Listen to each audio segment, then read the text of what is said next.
The war in Ukraine is still raging. May 8th, 2026.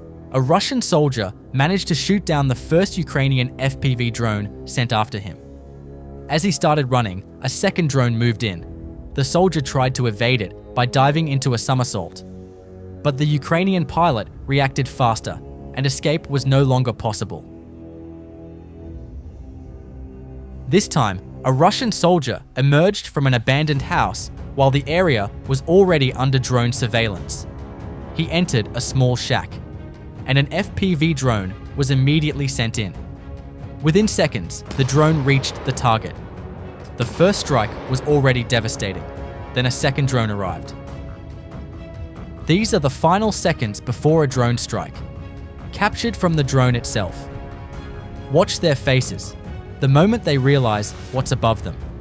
No time to run, no time to react. Just that one split second of recognition.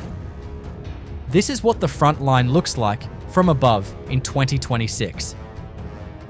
In this footage, a soldier was spotted hiding inside the wreckage of a destroyed bridge, convinced the debris would protect him.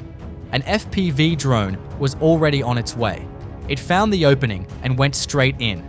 The blast left almost no chance of survival.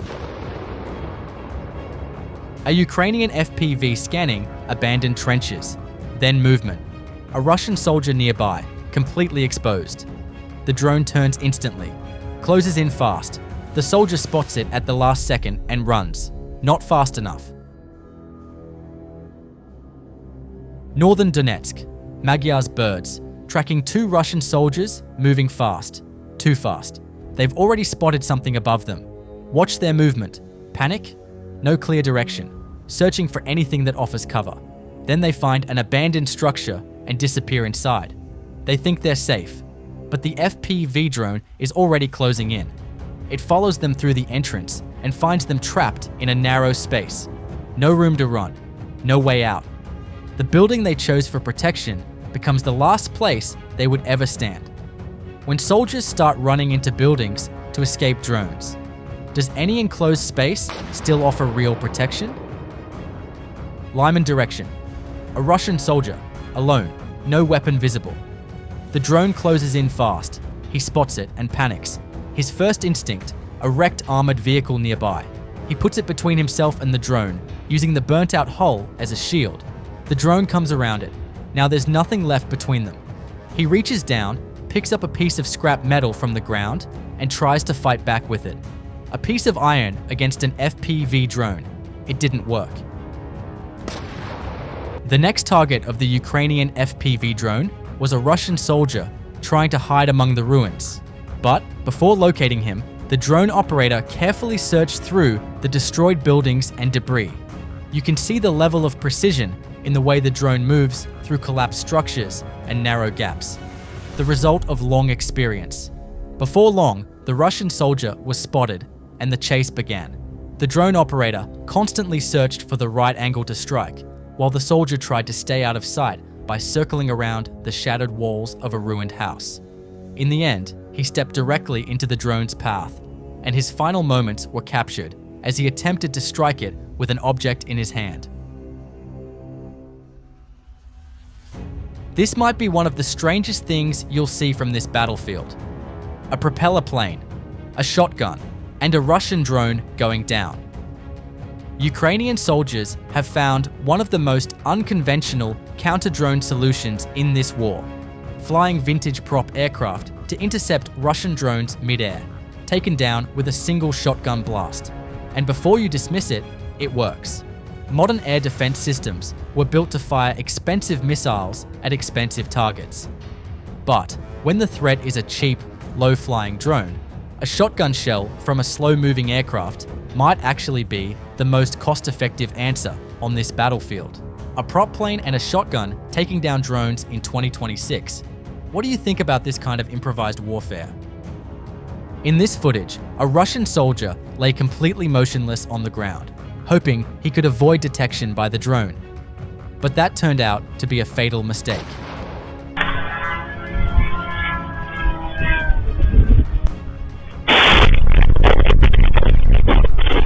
Grozny, the capital of Chechnya, and Ukrainian drones were there this morning.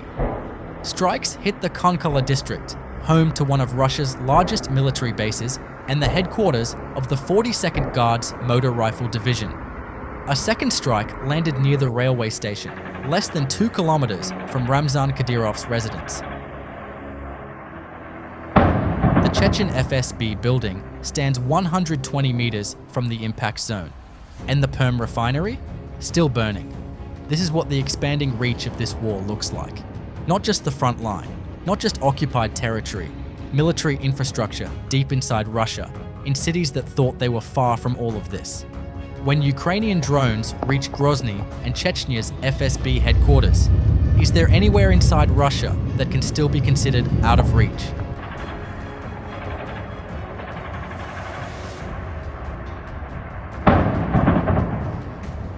Moving in groups on this front is one of the most dangerous decisions a soldier can make. The moment multiple vehicles or soldiers travel together, they become an unmissable target for any drone operator scanning from above. Concentration means visibility. Visibility means a strike is already on its way. These engagements prove it every time. The drone doesn't need to search, the group does the work for it. One day, over 20 drones, and nothing was left untouched. Ukraine's Rubaka strike group ran a systematic sweep across the sector. Trenches, fortified positions, shelters, military communication antennas. One by one, every position Russian forces had built and every piece of infrastructure they relied on, neutralized. Think about what that means for the soldiers left behind. No shelter to retreat to. No trench that hasn't been hit. No communication antenna still standing to call for support or report their position. Completely exposed, completely cut off, with no way to coordinate a response. Find it, hit it, move to the next one, over 20 times in 24 hours. 160 kilometers behind the front line. And Azov First Corps is already there. Reconnaissance strike drones patrolling the roads in and around Mariupol, military trucks, transport vehicles, convoys carrying personnel and equipment, all spotted, all targeted. And this is what makes it significant. Russian forces had no air defense systems deployed in the area. No one expected drones to reach this deep behind the front. No one prepared for it. That miscalculation is now costing them vehicles, supplies, and time. The strike depth will only continue to increase. When Ukraine can systematically target supply convoys this far behind the front line, can Russian forces at the contact line truly sustain their operations? Siversk, Donetsk. Intelligence from the 54th Mechanized Brigade spots a concentration of Russian infantry pushing toward Ukrainian positions. The 45th Artillery Brigade was already waiting. Cluster munitions called in, direct hit on the infantry. Then the building nearby gets struck too. Inside, an ammunition depot, which detonates spectacularly. Eyes in the sky, guns on the ground. 2 units, 1 coordinated strike, 1 very large explosion. Artillery plus real-time reconnaissance. Is this combination more effective than drones alone? One night, 22 military targets, and Russia's air defense network just got smaller. Magyar Birds, the first center of unmanned systems, and the Raid Regiment coordinated a deep strike operation on the night of May 7th, hitting targets across Donetsk, Zaporizhzhia, and Luhansk simultaneously. 2 Buk M3 systems destroyed, a Strela 10 gone, fuel tanker trains hit, a fuel depot, an underground fuel storage facility, drone command posts, an ammunition depot with personnel and equipment inside, all struck in a single night. That's 9 air defense elements destroyed in just the first week of May. April saw 38 for the entire month. Think about what 9 air defense systems in 7 days actually means. Every radar gone is a blind spot in Russia's coverage. Every launcher destroyed is a gap that incoming Ukrainian drones can fly straight through. The network isn't just being degraded, it's being systematically dismantled, piece by piece, night by night. May has only just started.